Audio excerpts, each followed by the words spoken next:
What's up, YouTube? It's Carolina Calvin, and welcome to your recap of the divisional game between the Carolina Panthers and the Seattle Seahawks.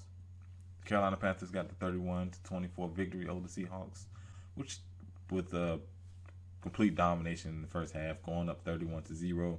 Didn't score in the third and fourth, but I'm gonna get into the numbers. Starting with Seattle, Russell Wilson 31-48, 366 yards, 3 touchdowns, 2 picks. 2 of those picks came in the first half. One was returned for a touchdown. Seattle's rushing. Russell Wilson 3 carries for 32 yards. Marshawn Lynch 6 carries for 20 yards. Deshaun Shedd 1 carry for 17, and Fred Jackson 2 carries for 9. Seattle receiving. Jermaine Kearse 11 receptions for 110 yards and 2 touchdowns. Doug Baldwin 8 receptions for 82. Tyler Lockett 3 receptions for 75 and a touchdown. Luke Wilson 4 receptions for 54 yards. Fred Jackson 2 for 23, and Marshawn Lynch 2 for 15. Standout defenders: KJ Wright, Bobby Wagner. The Carolina Panthers did run the ball a lot, so those linebackers were involved in a lot of those plays, a lot of the tackles. Out of the secondary, Earl Thomas was one of the guys that stood out. He was making tackles in the run game. Carolina didn't throw the ball a bunch, but he was making some plays. I would say out of the guys in the secondary, and a lot of times they stacked the box, knowing that Carolina was playing with the lead, that they were gonna be kind of conservative. When you got a 31-0 lead, you want to be kind of conservative. I think they were too conservative. It's been an issue. If you watch the Giants game, that was also an issue with the Panthers. Michael Bennett, who I thought had a quiet game, did make some plays. Definitely not the dominance that you saw from them last playoffs. The dude was dominant even in the Super Bowl. On the Carolina side, Cam Newton 16 for 22, 161 yards, 1 touchdown. Didn't throw the ball a lot. Rushing attack was the most important thing for pretty much the game plan for the Carolina Panthers, especially seeing it was effective. The first play from scrimmage was a 59-yard run by Jonathan Stewart. Speaking of Jonathan Stewart, Carolina rushing, Jonathan Stewart 19 carries, 106 yards, 2 touchdowns. I believe 80 of those yards came in the first half.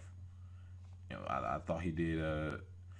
You got to give the offensive line some credit. Even on that first run, the blocking was amazing.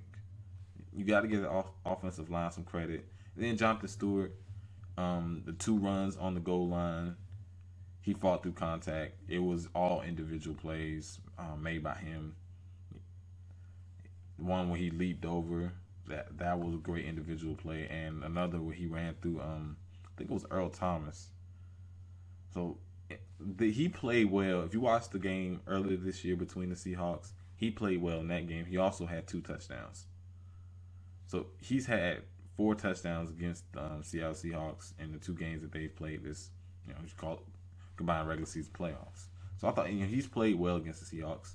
And if you want to give the game ball to one offensive player who you say played the best, it'd definitely be Jonathan Stewart, or one of those, you could say the offensive line, for opening up some of those running lanes.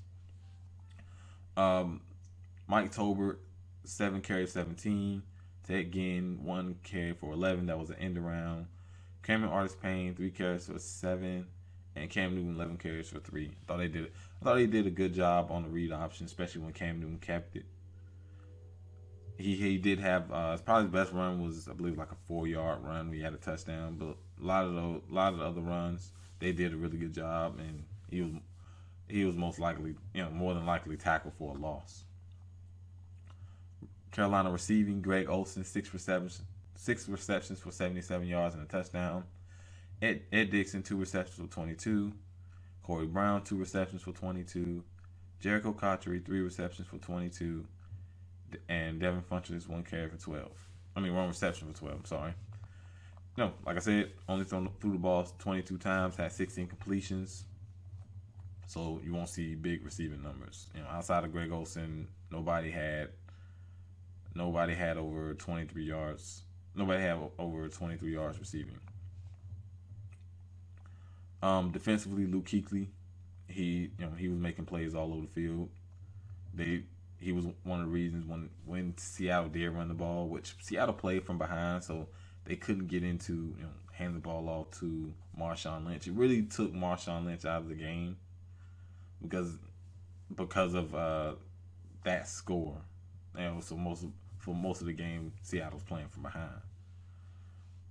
Luke Kuechly, he got an interception, returned for a touchdown. He was making plays when they did run the ball, and thought he did a really solid job in coverage. The defensive line, you can point out multiple guys: Dwan Edwards, Mario Addison, Charles Johnson.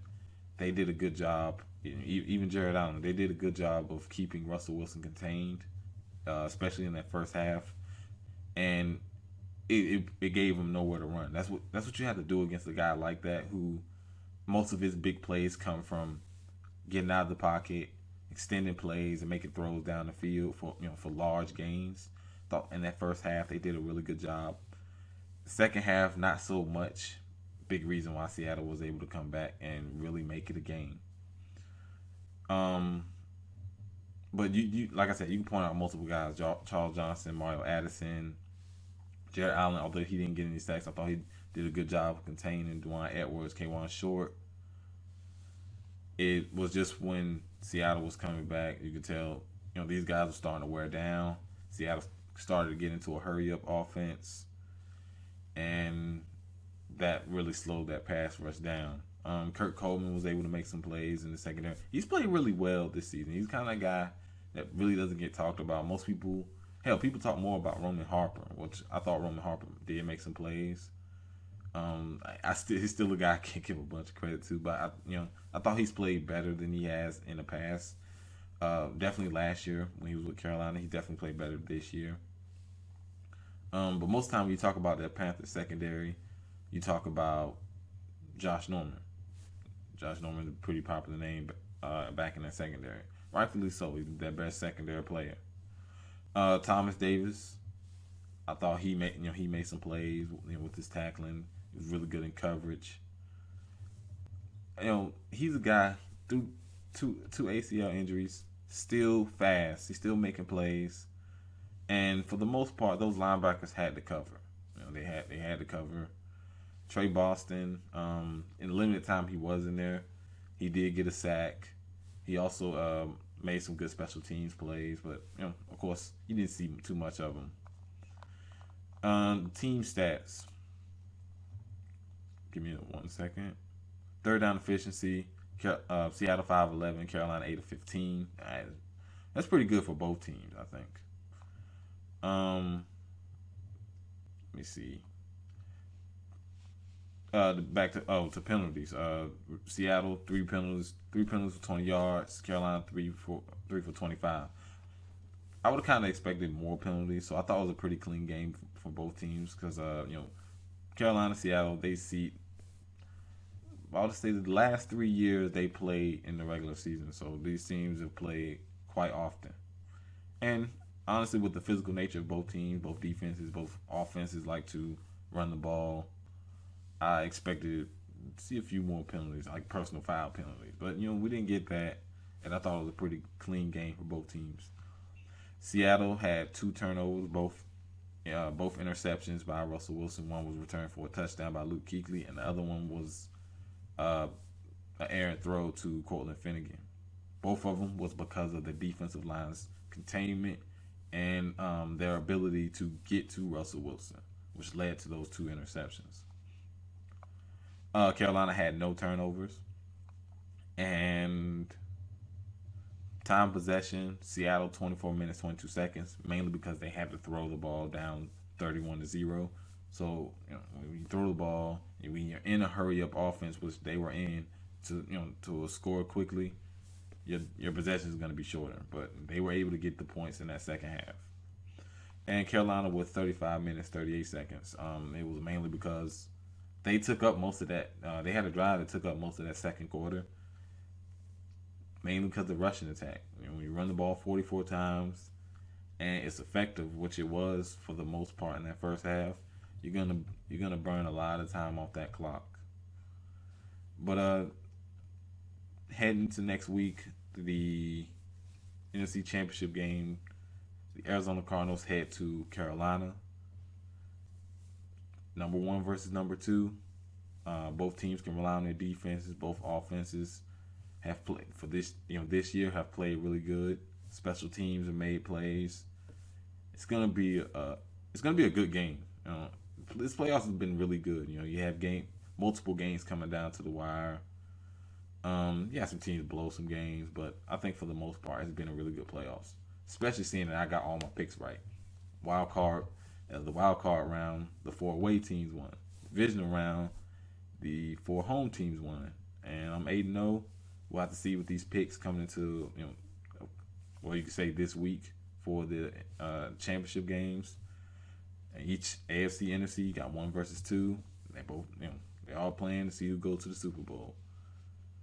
But if you like this video, hit that thumbs up button and subscribe. Thanks for watching.